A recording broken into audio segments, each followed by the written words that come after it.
हर हर महादेव सांगू म्हटलं तुम्हाला. बिल्वपत्र महादेवाच्या पिंडीवर श्रावणमध्ये वाहणं खूप गरजेचं आहे. खूप महत्त्व आहे त्याला.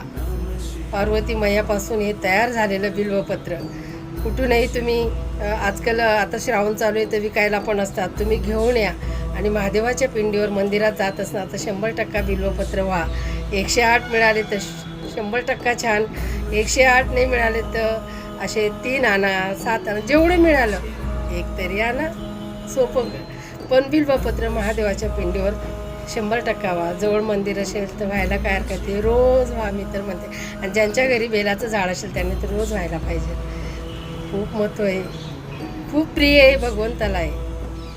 तर तुम्ही हा नियम धरून घ्या. आता जोपर्यंत श्रावण आहे तोपर्यंत. श्रावण नंतरही सेवा करा भगवंताची. भोळा चक्रवर्ती आहे. तो दिल्याशिवाय राहत नाही. आपण केल्याशिवाय राहायचं नाही. मी सांगतच असते. मी रोज आठवण करून देते आणि करून देत राहणार. तुम्हाला माझा राग आला तरी चालेल. रोज सांगणार माझ्या लोकांना. माझी मायेची माणसं तुम्ही. हर हर महादेव. जय भोलेनाथ. जय भोले बाबा.